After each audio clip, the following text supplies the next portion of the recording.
संविधान को बदलने का समय आ गया है। सही सुना आप लोगों ने, क्योंकि जितना भेदभाव संविधान करता है उतना भेदभाव शायद ही कोई और करता होगा। आर्टिकल 26 क्या है आपको पता है? आर्टिकल 26 आज से पहले जितनी भी सरकारें आई थी उन सरकार ने हिंदू विरोधी में इतने काम कर दिए कि हमारे पुश्ते खत्म हो जाएगी, लेकिन हिंदू विरोधी जो ये आर्टिकल लगा के रखे हैं वो खत्म नहीं होंगे। आर्टिकल 26 के बारे में आप लोग को थोड़ा सा मैं बता देता हूं। आर्टिकल 26 के अनुसार मस्जिद के अंदर से जितने भी पैसे जमा होते हैं वो मस्जिद का मौलवी उपयोग कर सकता है मस्जिद को बढ़ाने के लिए, नया मस्जिद खुलवाने के लिए, मदरसा बनाने के लिए और मदरसों के अंदर तालीम को तैयार करने के लिए और बाद में तालिबान बनाने के लिए।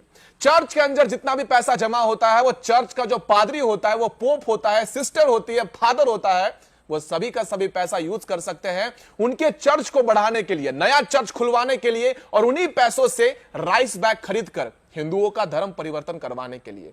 तो ये रही इनकी आजादी, ये रही इनकी स्वतंत्रता क्रिश्चियनिटी को लेकर, मस्जिद को लेकर। लेकिन आर्टिकल 26 के अनुसार हिंदू कभी भी अपने मंदिर का पैसा अपने ऊपर खर्च नहीं कर सकता, ना ही वो गुरुकुल चला सकता है और ना ही अपने मंदिर का पुनः निर्माण कर सकता है। ऐसा क्यों? आर्टिकल 26 के अनुसार जितने भी हिंदू मंदिर हैं उन सभी का ताबा सिर्फ राज्य सरकार के पास है। राज्य सरकार ने सभी मंदिरों का ताबा हाथ में ले लिया है और कहा है कि ये सारे पैसे सिर्फ और सिर्फ सरकार के नियंत्रण में आएंगे। ये भेदभाव सिर्फ हिंदुओं के साथ ही क्यों? एक बहुसंख्यक राज्य, एक बहुसंख्यक देश जहां पर हिंदू बहुसंख्यक है, वहां पर उसकी तुलना और उसकी औकात रत्ती भर भी नहीं है, क्योंकि हम एकजुट नहीं है। आर्टिकल 26 को इस हिंदू राष्ट्र से हटाना ही चाहिए और इस वीडियो को अधिक से अधिक लोगों तक पहुंचाकर उनके कानों तक ये बात को पहुंचाइए कि जो भी पैसा आप मंदिर में दान करते हो उसे मंदिर के उन्नति के लिए नहीं, बल्कि सरकार अपनी उन्नति के लिए, मदरसा खुलवाने के लिए, पोप को पैसा देने के लिए इस्तेमाल किया जाता है। इस वीडियो को अधिक से अधिक लोगों तक पहुंचाकर इस जानकारी को बताएं और अपने धर्म को बचाएं। तब तक के लिए जय श्री। ऐ झूठे मोदी और अमित शाह, ये तो कुत्ता बिल्ली की लड़ाई नहीं।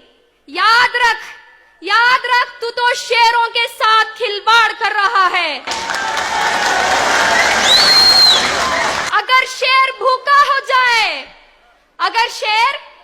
हो जाए तो तुझे निकल भागने का रास्ता नहीं मिलेगा।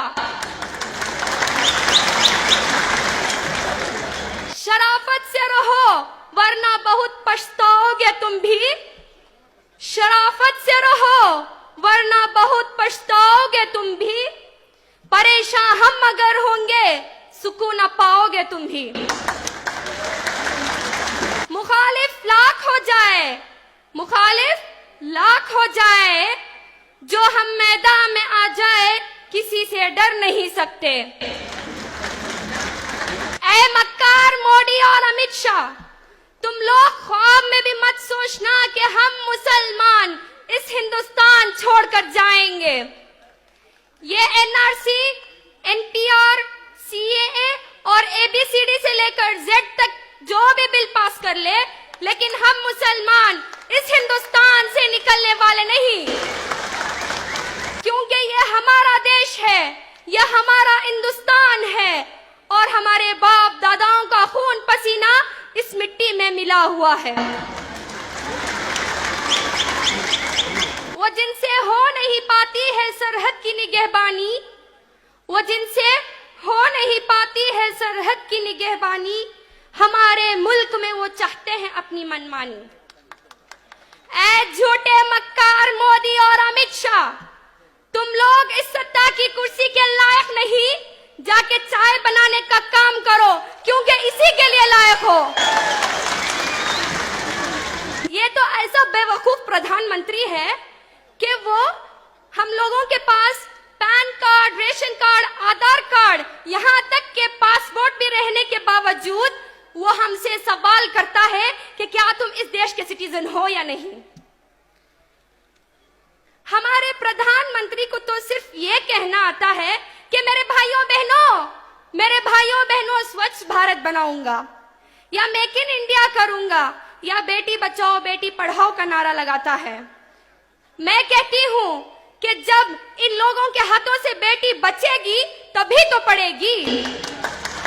जैसे आसिफा का उन्नाव केसेस वगैरह जैसे अनगिनत जुल्मात हुए हैं। एक पीएम की जिम्मेदारी ये है कि वो इंडियन कॉन्स्टिट्यूशन को अपनाए, लेकिन हमारे प्रधानमंत्री को उसको छोड़कर गोलवालकर के आइडियोलॉजी को और हिटलर के स्ट्रैटेजी को अपना रहा है और हिंदुत्व को हिंदुस्तान में लागू करने की कोशिश कर रहा है। मुझे तो बचपन से यही सिखाया जा रहा है कि India is a democratic country. Democracy is defined as government of the people, by the people and for the people होनी चाहिए। लेकिन हमारा पीएम तो आरएसएस के आइडियोलॉजी के मुताबिक चलने वाला है, तो उसे क्या पता चलेगा कि डेमोक्रेसी क्या है। लेकिन आज हम मुसलमानों को चाहिए कि हम तमाम लोग आरएसएस के आइडियोलॉजी के खिलाफ मरते दम तक डट के मुकाबला करते हैं और करते ही रहेंगे। आखिर में एक शेर के जरिए मैं अपनी बात को खत्म करना चाहूंगी। कमी आई ना आएगी हम सबके ईमान में, कमी आई ना आएगी हम सबके ईमान में, हुकूमत खुद ब खुद उड़ जाएगी ईमान के तूफान में। ये भारत देश है अपना, इसे फिर से सजाएंगे। ये भारत देश है अपना, इसे फिर से सजाएंगे। इसे सोने की चिड़ियां देखना फिर से बनाएंगे। मेरे मुसलमान भाइयों और बहनों, याद रखना कि डूबा हुआ सूरज एक ना एक दिन तुलू होकर ही रहेगा। सलामु अलैकुम रहमतुल्लाहि व बरकातहू।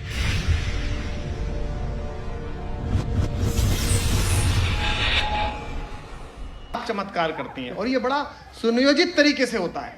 अफेयर के दिनों में मेरी पत्नी ने मुझसे कहा कि एक बार मैं आपकी लाइफ में आ गई ना तो मैं आपके आधे गम ले लूंगी। तो मैंने कहा गम? अपनी लाइफ में तो गम है ही नहीं। अरे बोले एक बार लाइफ में आने तो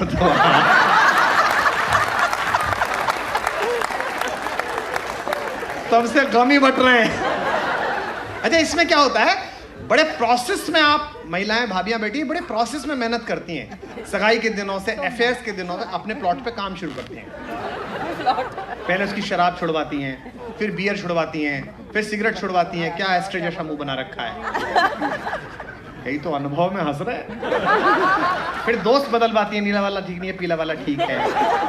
और 8-10 साल में जब वो परम संतत्व को प्राप्त हो जाता है, तब एक दिन रात को उससे बालकनी पे बैठ के कहती हैं, अब आप पहले जैसे नहीं रहे।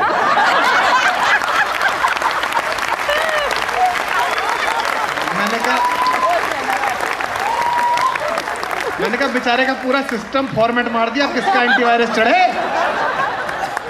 अच्छा, ये ऐसा नहीं है राहत भाई कि हिंदुस्तान में, ये पूरी दुनिया में है स्त्रियों का ऐसा जो परम आतंक है पुरुषों के ऊपर। मैं सर ब्रिस्बेन गया था ऑस्ट्रेलिया में, आप लोग भी गए होंगे। वहाँ एक, जैसे इनके नेता बैंकॉक जाते हैं,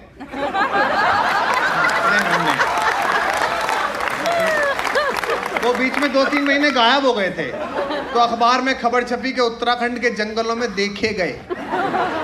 जैसे होता ना, तेंदुआ देखा गया। फिर आके उन्होंने प्रेस कॉन्फ्रेंस करी कि नहीं, मैं उत्तराखंड नहीं गया था, मैं बैंकॉक गया था चिंतन करने। रोटरी वालों, मैं भी कई बार बैंकॉक गया हूं, वहां कुछ भी हो सकता है, चिंतन नहीं।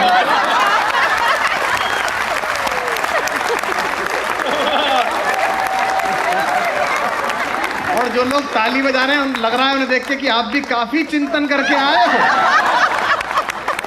तो मैं ब्रिस्बेन गया साहब, वहाँ गोल्ड कोस्ट बीच है ना, एक गोल्ड सोने जैसा एक जगह है, बहुत बढ़िया। तो हमें घुमाने हमारा आयोजक ले गया था। उसने हमको कहा कि साहब ये देखिए, यहाँ समुंदर है इतना अच्छा और सोने जैसा एकदम माहौल है। तो मैं खड़ा हो गया ऊपर जाके, 64वीं मंजिल पे एक होटल है, वहाँ देखने लगा। थोड़ी देर बाद वहाँ एक चाइनीज लड़के लड़की आए, होते ना वो पॉकेट साइज, हाँ, छोटी छोटी गैया, छोटे छोटे ग्वाल, छोटो सो मेरो मदन गोपाल। वो दोनों आए तो उन्होंने अपना च्या प्या क्यों कहा, आधा पौन घंटे तक क्यों ना कुछ देखने दे ना कुछ करें, जोर जोर से बोले। तो मेरा मैनेजर आया, बोले सर कितना सुंदर लगा, आपने फोटो खिंचवाया कि नहीं खिंचवाया? मैंने कहा भाड़ में गए फोटो, ये तो दोनों पति पत्नी लड़ते रहे, मैं इन्हीं को देखता रहा। मुझसे बोला सर आपको कैसे कंफर्म है पति पत्नी है, हो सकता है इसकी गर्लफ्रेंड हो? मैंने कहा शर्त लगा ले 1000 रुपए की। उसने लगा ली, उन दिनों चलता था।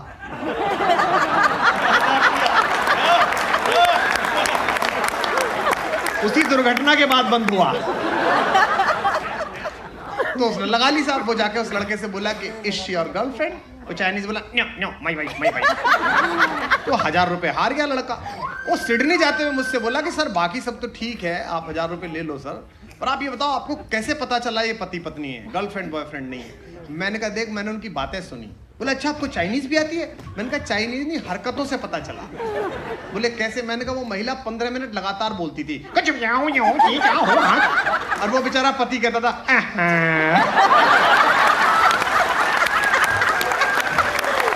छलक आया।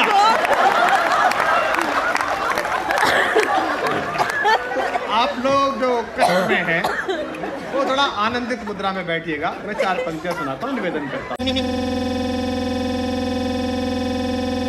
दुनिया में और उन सम्मेलनों के बीच में दुनिया के सर्वाधिक विकसित देशों का जो संगठन है OECD, organisation for economic cooperation and development, जिसके लिए विश्व के सर्वाधिक GDP वाले पहले 7 थे, अब 15 हो गए, 16 हो गए देशों का वह संगठन था।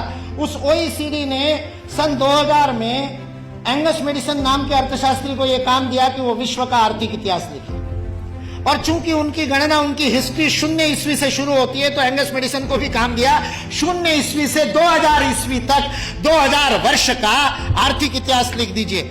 उस पुस्तक का नाम है economic history of the world millennial perspective by Angus Maddison. OECD.org इस वेबसाइट से आप डाउनलोड कर सकते हैं। 2000 वर्ष का आर्थिक इतिहास लिखा है एंगस मेडिसन ने। और वह एंगस मेडिसन कहता है कि पहले 1500 वर्ष 0 ईस्वी से लेकर के 1490 तक 99 तक सारे विश्व के GDP में लगभग 2/3 66% योगदान देने वाला देश कोई था तो वो भारत देश था।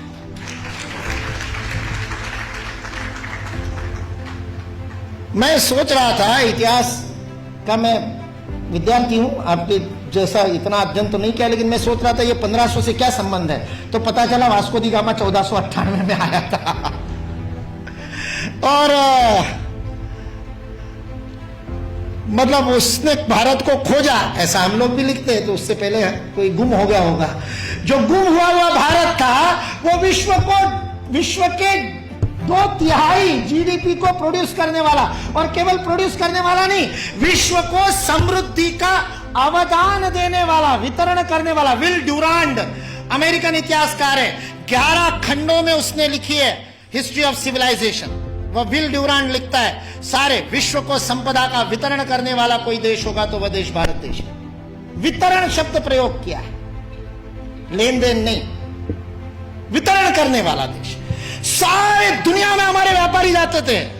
वो वास्को दी गामा को भी हमारे ये गुजरात का व्यापारी, वास्को दी गामा ने अपनी डायरी में लिखा है, वो गुजरात का व्यापारी पानी के जहाज लेकर के उसको मिला साउथ अफ्रीका में, उसको तो भारत मिला नहीं था। इसने कहा अच्छा भारत खोज रहे हैं, चलो मैं ले चलता हूं। उसको मसाले भरने थे, इसलिए वो कालीकट गया, इसलिए वास्को दी गामा को कालीकट ले गया, नहीं तो भरूच ले आता गुजरात में। फिर हमारे इतिहास वाले लिखते कि वास्को दी गामा भारत को खोजता खोजता भरूच पहुंचा। वास्को दी गामा को भारत के व्यापारी कान्हा भाई ने खोजा, मिल गया, और उसको कहते को भारत खोजना है, चल भाई मैं दिखाता हूं, चल मेरे साथ, और साथ में ले। ये वास्को दी गामा ने अपनी डायरी में लिखा है, वो बेईमान नहीं है, उसको छिपा करके इतिहास की किताबें लिखने वाले बेईमान। वास्को दी गामा की डायरी का उद्धरण दिए बिना हमारे को गलत इतिहास पढ़ाने वाले बेईमान है। वास्को दी गामा ने तो ईमानदारी से लिखा है, उसने ये भी लिखा है कि उस कान्हा भाई के जहाज मेरे जहाजों से कई गुना अधिक प्रगत थे। 40 खेने वाले लगाने के बाद भी मेरे जहाज को उतनी गति नहीं थी जो उससे 3 गुना बड़े 3 मंजिल वाला जिसके ऊपर डेक था, ऐसे जहाज को केवल 16 नाविक खेते थे। ऐसा कान्हा भाई का जहाज था। भारत की विज्ञान और तकनीकी की स्थिति, अंग्रेज इस देश में आए तब सारे विश्व से अधिक उन्नत थी, ये अंग्रेजों में से कुछ ईमानदार इतिहासकारों ने लिख करके रखा है। इसलिए जो इस गलतफहमी में है कि अंग्रेज इस देश में नहीं आते तो भारत में तो कोई विज्ञान ही नहीं होता, वो इस बात को समझ ले कि अंग्रेज इस देश में नहीं आते तो केवल भारत का ही नहीं, विश्व का विज्ञान आज है उससे अधिक प्रगत होता।